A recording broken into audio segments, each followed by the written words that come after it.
කතා කරන්නේ ශුද්ධ වූ මතෙව් පොතේ 5 වන පරිච්ඡේදයේ 13 සිට 16 දක්වා වූ දේව වචනයයි.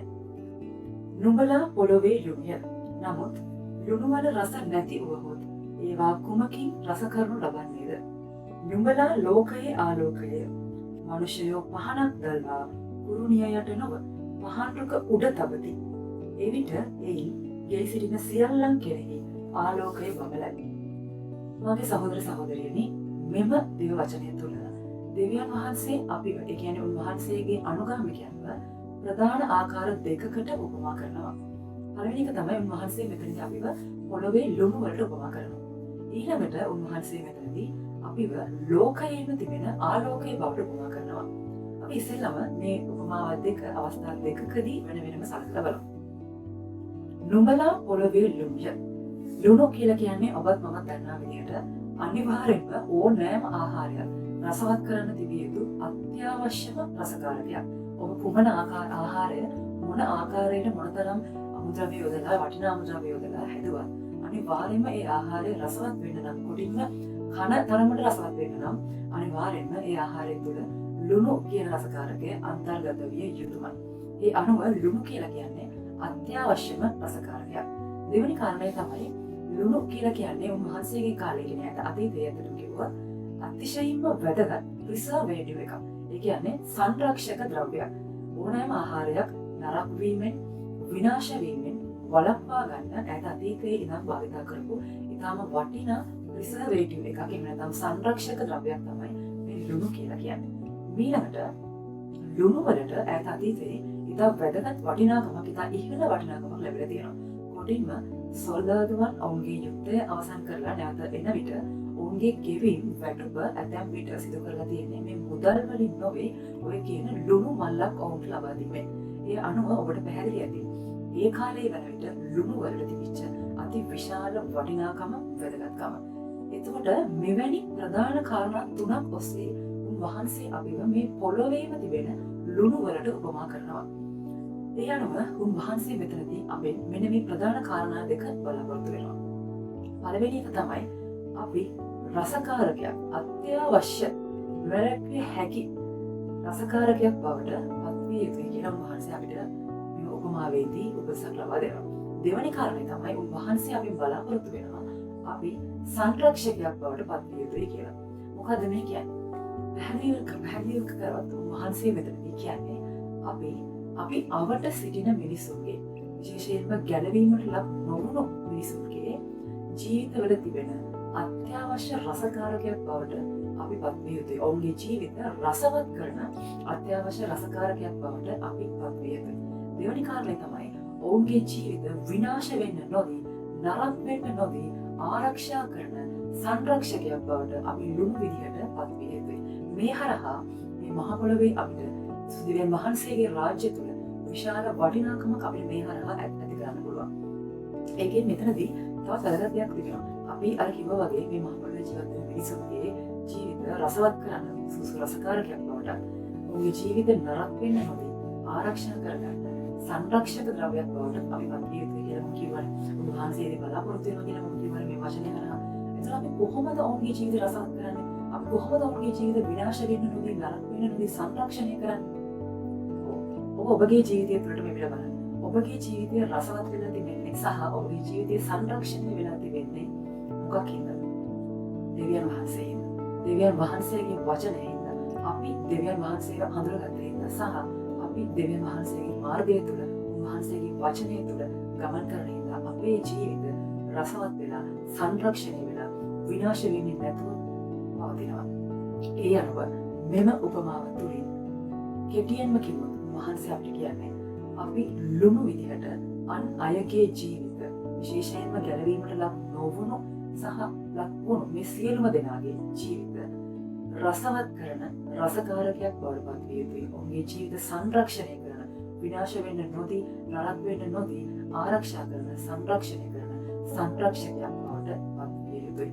එසේ පත්වෙන්නේ කෙසේද කියලා කිව්වොත් ඒකට පිළිතුර තමයි අපි ඔවුන්ගේ ජීවිතවලට අපේ ජීවිත සංරක්ෂණය කරපු, අපේ ජීවිත රසවත් කරපු දේව වචනය, දෙවියන් වහන්සේගේ සාමය වහන්සේගේ සත්‍යය ඔවුන්ගේ ජීවිතවලට අපි හඳුන්වලා දෙන්න ඕන. ඔවුන්ගේ ජීවිතවලට අපි පෙන්වලා දෙන්න ඕන. ඔවුන්ට මේ මාර්ගයේ යෑමට අනිවාර්යෙන්ම අපි උදව් කරන්නට ඕන. මේකයි උන්වහන්සේ මෙම උපමාව තුළින් මෙම වචනය හරහා අපෙන් බලාපොරොත්තු වෙන්නේ. ඊළඟට අපි ඊළඟ උපමාව සලකලා බලමු. මෙතනදී උන්වහන්සේ කියනවා නුඹලා ලෝකයේ ආලෝකය. මේක ඉතාම වැදගත් උපමාවක්. මෙතනදී උන්වහන්සේ අපිව මේ මුළු ලෝකයෙම ආලෝකයට උපමා කරනවා. අපි සාමාන්‍යයෙන් දන්න දෙයක් නේ මගේ මිත්‍රවරුනි. ආලෝකය කියලා කියන්නේ ඕනෑම අඳුරකදී ඒ ආලෝකයේ ඇති විට අපිට අපි ගමන් කළ යුතු නිවැරදි ඒ වගේම ආරක්ෂාකාරීම මාර්ගය අපිට පැහැදිලිව දකින්න පුළුවන් මේ ආලෝකය නැති විට. එතකොට මෙතනදී පළවෙනි කාරණේ වන්නේ උන්වහන්සේ අපිව මේ ආලෝකයට උපමා කරලා මේ ලෝකයේම තිබෙන ආලෝකයට උපමා කරලා උන්වහන්සේ කියන්නේ අපි අවුට ජීවත් වෙන අපේ ආදරණීය මිනිසුන්ගේ ජීවිතවලට අපි ආලෝකයක් වෙන්න ඕන. ඒ කියන්නේ පැහැදිලිවම කිව්වොත් ඔවුන්ගේ ජීවිතවල ගමන් කළ යුතු නිවැරදි මාර්ගය සහ ගමන් කළ යුතු ආරක්ෂාකාරීම මාර්ගය පෙන්වන ආලෝකයේ බවට අපි පත් විය යුතුයි. එතකොට මොකද්ද මේ නිවැරදි මාර්ගය, ගමන් කළ යුතු ආරක්ෂාකාරීම මාර්ගය? දෙවියන් වහන්සේගේ මාර්ගය. දේව වචනේ සඳහන් මාර්ගය විතරයි. ඔබගේ මගේ ජීවිත ආරක්ෂා වෙලා මෙච්චර සාමයෙන් අපි ජීවත් වෙන්නේ දෙවියන් වහන්සේගේ මාර්ගය අපි යන හින්දා. ඒ නිසා මේ මාර්ගය ගැලවීමට ලක් නොවුණු ඒ අහිංසක මිනිසුන්ගේ ජීවිතවලට අපි ආලෝකයක් ලෙස පෙන්වා දිය යුතුයි. මේක තමයි මේ වචනේ උන්වහන්සේ අපෙන් බලාපොරොත්තු වෙන පළවෙනිම කාරණය. දෙවෙනි කාරණේ මම මෙන්න මේ විදිහට දේව වචනයත් එක්කම ඔබට නැවතත් මතක් කරන්නම්. කන්දක් මුදුනේහි තිබෙන නුවරක් සඟවන්නට නොහැකිය. මනුෂ්‍යයෝ පහන දල්වා කුරුමිය යට නොව පහන් රුක උඩ තබති. එවිට එයි ගෙයි සිටින සියල්ලන් කෙරෙහි ආලෝකය බබලයි. මෙන්න මෙතනදී තා වැදගත් කාරණයක් උන්වහන්සේ අපිට විස්තර කරනවා. ඔබත් මමත් පැහැදිලිවම දන්න දෙයක් සහ දකින්න දෙයක් අපිට පේන දෙයක් තමයි ආලෝකය කියන දේ තුළ අනිවාර්යයෙන්ම පැහැදිලි බැබලීමක් දිස්නයක් තියෙනවා. එතකොට අපි මේ ලෝකයේ ආලෝකය නම් අපේ ජීවිත තුළ අපි තුළ පැහැදිලි බැබලීමක් දිස්නයක් තිබෙනවා. උන්වහන්සේ මෙන්න මේ පර්ටිකියුලර් වචනේදී උන්වහන්සේ අපිට කියන්නේ අපේ ජීවිතවල තිබෙන මේ බැබලීම, ඒ දිස්නය අන් අයගෙන් සංගවලා වහලා අන් අයට නොපෙනෙන පරිදි ජීවත් වෙන්න එපා. අන් අයට පේන විදිහට අපේ බැබලීම, අපේ ජීවිතවල තිබෙන මේ බැබලීම දිස්නය අන් අයට පේන විදිහට, පැහැදිලිව පේන විදිහට ජීවත් වෙන්න කියලායි උන්වහන්සේ මේ වාක්‍ය තුළ අපිට කියන්නේ. ඒකයි උන්වහන්සේ කියන්නේ මිනිස්සයෝ පහනක් දැල්වපුවාම ඒක කුරුමිය යට තියන්නේ නැතිලු. ඒක තියන්නේ පහන් රුක උඩ කියලා. මේ පහන් රුක උඩ තිබ්බම තමයි මේ පහනේ තියෙන සම්පූර්ණ ආලෝකය ඒ අවට සිටින මුළු ගේ හරහාම ලැබෙන්නේ, දැනෙන්නේ, පේන්නේ. ඒකයි උන්වහන්සේ දෙන්න කියන්නේ මිනිස්සයෝ පහනක් දැල්වා කුරුමිය යට නොව පහන් රුක උඩ තවති. ඒ අනුව උන්වහන්සේ මෙතනදී අපිට නැවතත් සියලුම වචන හරහා උන්වහන්සේ කියනවා අපගේ ජීවිතවල තිබෙන බැබලීම අන් අය සියලු දෙනාටම පේන විදිහට අපි ජීවත් වෙන්න ඕන. අන් අයගෙන් සංගවලා නෙවෙයි ජීවත් වෙන්න ඕන. මෙතනදී උන්වහන්සේ මොකක්ද මේ අපේ ජීවිතවල තිබෙන බැබලීම කියලා කියන්නේ? නැවතත් අපේ ජීවිත ඔබම හිතලා බලන්න, අවංකවම හිතලා බලන්න, ඔබගේ ගැඹුරටම ගිහින් හිතලා බලන්න. අපේ ජීවිතවල මේ තිබෙන බැබලීම, මේ තිබෙන සාමය, මේ තිබෙන දිස්නය අපිට ලැබිලා තියෙන්නේ, මේ බැබලීම අපිට ලැබිලා තියෙන්නේ අපි දෙවියන් වහන්සේගේ මාර්ගයේ යන නිසා. නැවතත් මේක වටයක් වගේ කැරකිලා එන්නේ එකම තැනක. ඒක තමයි දෙවියන් වහන්සේගේ මාර්ගය, දේව වචනය, දෙවියන් වහන්සේගේ සත්‍යය, ස්වර්ගයේ වසන්නාව අපේ පියාණන් වහන්සේගේ සත්‍යය කියන තැනට.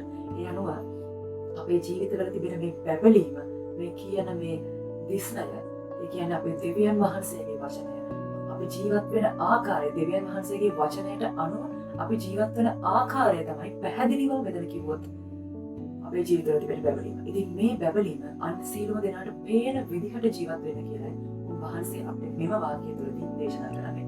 ඊළඟට උන්වහන්සේ මෙහෙම දේශනා කරන්නේ ඇයි අපිට උන්වහන්සේ කියන්නේ අපේ ජීවිතවල තිබෙන බැබලීම අන් අයට පේන විදිහට ජීවත් වෙන්න කියලා.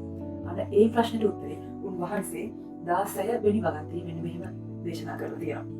එසේම මිනිසයන් විසින් නුඹලාගේ යහපත් ක්‍රියා දැක ස්වර්ගයේ සිටින නුඹලාගේ පියාණන් වහන්සේට ගෞරව කරන පිණිස නුඹලාගේ ආලෝකය ඔවුන් ඉදිරියේ බබලාවා. මෙන්න මේකයි උන්වහන්සේගේ අරමුණ. අපි ජීවත් වෙන යහපත් ආකාරය, අපේ ජීවිතවල තිබෙන බැබලීම, සැනසීම, ආලෝකය, මේ සියලුම දේ අය දකිනකොට ඔවුන්ගේ ජීවිතවල ලොකු කුතුහලයක් එනවා. කොහොමද අපේ මේ ජීවිතවලට මේ බැබලීම ලැබිලා තියෙන්නේ? මොකක්ද අපේ ජීවිතවල තිබෙන මේ සාමය, මේ සැනසීම, මේ සතුට, මේ නිවීමට හේතුව කියන කුතුහලය ඔවුන්ගේ ජීවිතවල, ඔවුන්ගේ හිතවල ඇති වෙනවා. ඒ විට ඔවුන් ඒක මොකක්ද කියලා හොයන්න පටන් ගන්නවා. අන්න එතනදී ඔවුන් දැනගන්නවා අපේ ජීවිතවල තිබෙන මේ බැබලීම, සැනසීම වන්නේ ස්වර්ගයේ වසන්නා වූ අපේ දෙවියන් වහන්සේ කියලා. ඒ හරහා ඔවුන් දෙවියන් වහන්සේ ගැන සොයන්න පටන් ගන්නවා. ඒ හරහා ඔවුන් දෙවියන් වහන්සේගේ වචනේ, දෙවියන් වහන්සේගේ සත්‍ය පිළිබඳ දැනගන්නවා. ඒ හරහා ඔවුන් නිකම්ම ඔවුන්ගේ ගැලවීමට ළඟා වෙනවා.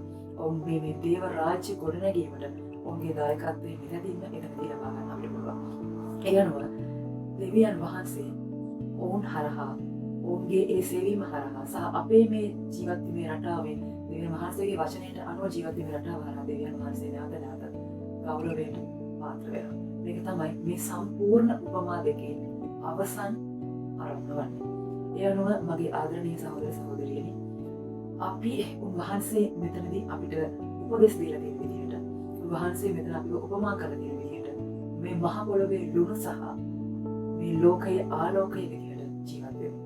මේ හරහා ඇත්තටම කිව්වොත් අපිට ජේසුස් ක්‍රිස්තුස් භක්තිකයන් විදිහට අපේ දෙවියන් වහන්සේට විශාල සේවයක් කරන්න පුළුවන්. දෙවියන් වහන්සේට අපි හරහා ලැබෙන විශාල ස්තුති කිරීමක්, සේවයක් විදිහට අපිට මේ මහ පොළොවේ ලුණු සහ මේ ලෝකයේ ආලෝකයේ බවට පත්වීමෙන් අපිට උන්වහන්සේට සේවයක් කරන්න පුළුවන්. උන්වහන්සේට අපේ ස්තුතිය, ගෞරවය දක්වන්න පුළුවන්. මේ ගැන ඔබට මතක් කරන්නේ මම මගේ දේව වචනේ අවසන් කරනවා. ඔබ සියලු දෙනාටම ජේසුස්